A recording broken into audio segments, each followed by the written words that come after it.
절대 벌어져서는 안 될 일이 기어코 벌어지고야 말았습니다. 북한 군사정찰위성 만리경 1호에서 대한민국 장비가 발견되는 초유의 사태가 벌어졌습니다. 최근 북한이 발사한 군사정찰위성이 궤도 진입에 성공하며 주변국들을 긴장시키고 있습니다. 전문가들은 만리경 1호 한 기만으론 큰 위협이 되지 않는다고 평가하지만 그 주체가 북한이라는 사실만으로도 불안감이 조성되기엔 충분합니다. 더욱이 북한은 위성 발사 성공 이후 연일 대한민국과 미국의 주요 시설 촬영에 성공했다고 주장하며 체제 결속을 다지는 모습인데요. 진위 여부에 대한 논란이 있긴 하지만 위성을 궤도에 올려놓은 사실 자체만으로도 우려스러운 것이 사실입니다. 이러한 때 지난 5월 31일 기습 발사되어 서해상에 추락한 북한의 군사정찰위성 잔해에서 대한민국산 부품이 발견돼 충격을 던져주고 있습니다. 심지어 여기서 끝이 아닙니다. 해당 잔해를 분석한 결과 만리경 1호의 탐지 수준을 추측할 수 있는 중요한 부품이 발견되었는데요. 그래서 준비했습니다. 오늘은 북한의 군사정찰위성 발사 만리경 1호에 대해 낱낱이 알려드리겠습니다.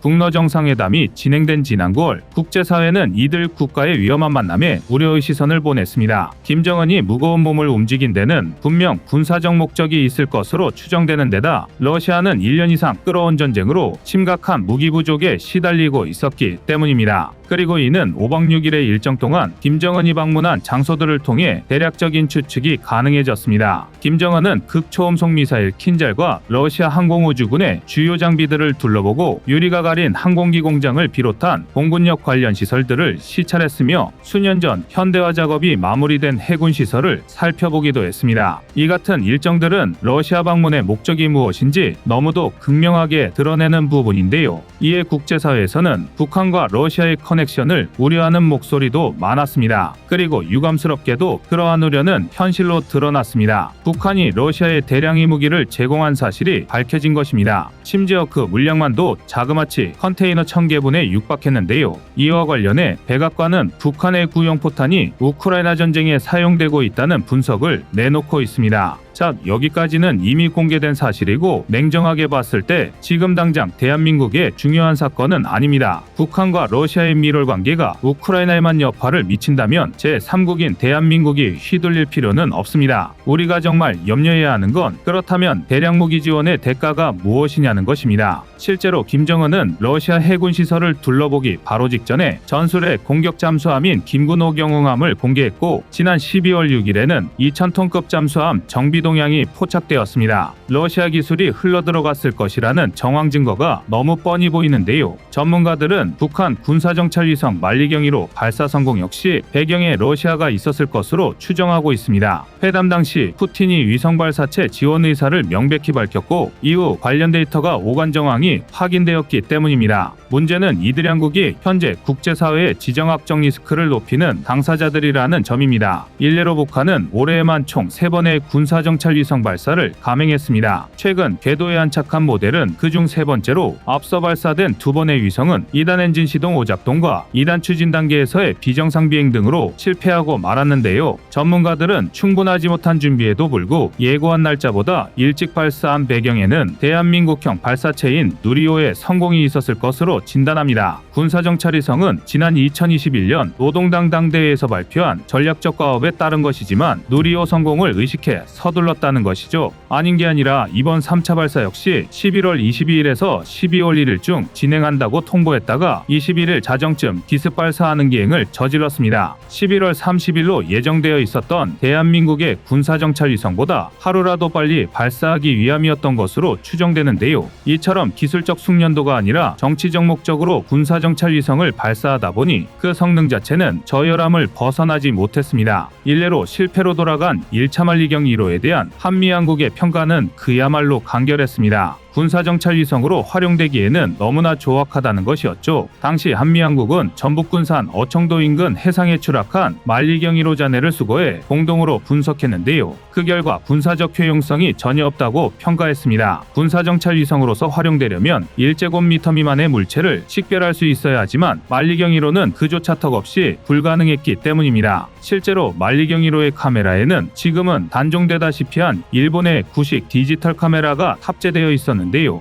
해당 카메라의 해상도가 최대 5m 내외에 불과하다 보니 군사적으로 사용하기엔 심히 부족했습니다. 또한 당시 수거된 잔해에는 발사체 2단 부동체와 위성체에 장착된 광학 장비 등이 포함되어 있었지만 여기에서 유의미한 부품이나 기술은 전혀 찾아볼 수 없었습니다. 따라서 다수의 전문가가 북한이 관련 기술을 자체적으로 확보하지 못한 것은 물론 부품 역시 다른 나라에서 사용되던 것들을 짜깁기한 수준이라는 데 의견을 모았습니다. 그리고 이를 바탕으로 추론해봤을 때 최근 성공한 만리경 1호 역시 군사정찰위성으로서의 효용성은 크지 않을 것으로 평가됩니다. 북한이 지난 1, 2차 실패를 딛고 위성체를 궤도에 진입시키기는 했지만 고작 수개월에 불과한 시간 동안 얼마나 많은 기술적 진전을 이루었겠냐는 것입니다. 정찰위성은 그야말로 최첨단 기술의 집약체나 다름없는 데다 새 인공위성의 발전 속도는 통상 3년 정도가 소요됩니다. 북한이 러시아와의 미로를 통해 일부 기술적 진전을 이루었을 수는 있지만 정찰위성으로서의 기능 수행은 하드웨어만 얼추 흉내낸다고 끝나는 게 아닙니다. 설사 러시아가 위성을 통째로 갖다 준다고 해도 발사체 및 관제소, 소프트웨어와 같은 제반 인프라 수준이 열악한 북한으로서는 이를 활용하는 게 불가능에 가깝습니다. 물론 이런 평가에도 불구 북한이 3번의 시도 끝에 만리경 1호를 궤도에 안착시킨 것은 사실입니다. 그리고 이 군사정찰위성은 하루에 최소 2번, 많게는 4번이나 한반도 상공을 통과하고 있습니다. 위성 추적 웹사이트에 따르면 북한의 정찰위성은 고도 500km 내외에서 타원형 궤도로 움직이며 매 초마다 7.61km를 이동 중인데요. 계산해보자면 매일 지구를 15바퀴씩 돌고 있는 셈입니다. 다만 대한민국과 미국의 주요 시설과 기지 촬영에 성공했다는 북한은 정작 위성 사진은 공개하지 않고 있습니다. 앞서 북한은 통상 4에서 6개월가량 걸리는 정찰위성의 운용시험 평가 과정을 불과 열흘 안에 마치고 전력화에 들어갈 것이라 공언한 바 있는데요. 세밀한 조정 후 전력화에 들어간다던 시점이 지난 지금까지도 공개된 사진은 용산 일대를 촬영한 위성 시험품이 전부입니다. 그조차 해상도가 너무 낮아 일반 상업용 위성만도 못하다는 평가인데요. 이에 북한이 그들의 주장을 뒷받침할 위성 사진을 공개하지 않는 것이 낮은 해상도 수준이나 뒤떨어지는 정찰 역량을 숨기기 위한 것이라는 분석이 많습니다. 사실이보다 만리경 1호에서 진짜 주목할 점은 대한민국산 부품이 사용되었다는 것입니다. 현재 북한은 국제사회의 대북 제재로 위성체 개발에 필요한 핵심 장비 확보가 힘든 상황입니다. 때문에 제재를 회피하기 위해 중국 등에서 필요한 부품을 밀반입한 것으로 추정되는데요. 직전에 수거한 만리경 1호나 과거 서해상으로 추락한 광명성 3호가 그랬듯 이번에도 대한민국산 부품을 사용했을 것으로 보입니다. 2012년 발사된 광명성 3호의 경우 국제사회의 제재에도 불구 대한민국산 반도체 등이 다수 확인되었기 때문입니다. 결국 우리의 의도와 상관없이 북한을 지원하는 중국, 러시아 등이 대한민국의 첨단 부품을 유출하고 있다는 결론이 나오는데요. 졸지에 우리 기술로 우리의 전략 거점이 감시당하는 어처구니 없는 일이 벌어진 것입니다. 실제로 북한은 궤도에 안착한 만리경 1호가 오산과 평택, 군산, 목포, 강릉, 부산, 진해와 같은 국내 중요 표적 지역은 물론 괌과 하와이 등을 촬영했다고 주장하고 있습니다. 북한이 공개한 해당 지역의 촬영 시간은 만리경 1호의 추적 데이터와 일치해 양방향 교신에 대한 신빙성을 더하고 있는데요. 문제는 해당 지역들이 해공군 작전사령부와 한미연합사령부 그리고 미국의 진주만 해군기지 및 히캄 공군기지 등이 위치한 것으로 정찰위성의 활동이 심히 우려된다는 점입니다. 만약 북한이 한미양국의 주요 기지 내부를 주기적으로 관찰하며 엿본다면 ICBM을 보유한 북한에 0점 표적지를 제공하는 꼴입니다. 아무리 지금 당장의 기술 수준은 낮고 효용 가치가 작다 해도 간과할 수 없는 위협인데요. 북한이 추가 정찰위성을 발사할 가능성이 높은 데다 러시아의 지원으로 고해상도 광학 장비를 장착할 가능성도 있는 만큼 대한민국도 우주정찰 전력을 확보, 강화할 필요성이 있습니다. 북한이 우주 개발에 박차를 가하고 있는 만큼 지금처럼 단지 북한 전력을 추정하는 것이 아니라 확실히 파악해 대응할 수 있어야 한다는 것입니다. 또한 이미 중국과 러시아가 우주전쟁에 뛰어들었다는 점도 대한민국의 우주 개발 필요성을 높게 합니다. 실제로 비교적 최근까지 독자 정찰 위성이 없는 대한민국은 대북 위성 정보에 관해 이제껏 미국에 의존해왔습니다. 즉 핵감시나 정찰 역량에서 미국 의존도가 높았다는 뜻인데요. 재래식 전력의 현대화를 꿈꾸는 북한이 러시아의 지원으로 정찰 위성 사업에 박차를 가한다면 이는 좌시할 수 없는 위협이 될 것입니다. 북한은 당장 대한민국을 들여다보고 있는데 우리는 미국을 통해 2차 정보를 받는 셈이니 당연한데요. 이에 대한민국도 우주안보를 위한 4.25 사업과 초소형 정찰위성을 활용해 북한이 도발에 대응하고 킬체인 역량을 강화한다는 계획입니다. 이미 그 첫 주자가 지난 2일 성공적으로 발사되었는데요. 궤도 안착 후 지상교신까지 모든 절차를 순조롭게 끝낸 대한민국 군사정찰위성 1호기는 고성능 광학 적외선 카메라가 장착된 서브미터급으로 0.3m의 해상도를 자랑합니다. 지상 30cm 크기의 물체를 식별할 수 있어 3m급으로 알려진 북한 정찰위성 대비 무려 100배 이상의 월등한 성능을 갖춘 것인데요. 이쯤이면 북한군 장갑차의 식별번호까지 판독할 수 있을 정도인데다 야간 촬영도 가능해 북한의 군사 동향 파악에 도움이 될 것으로 보입니다. 우리 군의 작전 반경과 대응 역량을 높여줄 4.25 사업은 고성능 영상 레이더 탑재 위성과 전자광학 적외선 탑재 위성 등을 전력화하기 위한 것으로 최종적으로 4개의 고성능 영상 레이더 탑재 위성과 1개의 광학 위성 그리고 총 44개의 초소형 위성을 쏘아 올려 감시 공백을 줄이겠다는 계획입니다. 이는 위성의 탐지 공백 때문인데요. 4.25 사업으로 계획된 5개의 위성으로는 한반도 전역에 약 2시간의 감시 공백이 발생하게 됩니다. 정찰 위성은 지구 자전의 영향을 받기 때문인데요. 대한민국은 이 감시 공백을 고도 400에서 500km 저궤도에 1m급 해상도를 갖춘 초소형 군집 위성을 10기 이상 안착시켜 해소한다는 계획입니다. 쉽게 말해 초소형 군집 위성으로 상시 감시 체계를 갖추고 4.25 사업 위성으로 2시간에 한 번씩 위험 지역을 정밀 관측한다는 건데요. 게다가 초소형 군집 위성 역시 지상이나 해양에 쏜 레이더파가 반사되는 시간차를 이용해 지형도를 만들어내는 싸위성이라 도도 및 날씨에 구애되지 않고 영상 정보 확인이 가능해 우주 산업 분야의 게임 체인저로 꼽히고 있습니다. 뿐만 아니라 대한민국은 위성 요격 기술을 확보해 한반도 상공을 통과하는 위성을 탐지, 유사시 고출력 레이저로 적국의 위성 전력을 무력화한다는 계획도 가지고 있는데요. 대한민국의 우주 전쟁은 이제 막 시작되었습니다. 그렇다면 우리가 나아가야 할 길은 오직 승리뿐일 것입니다. 이상 꺼리튜브였습니다.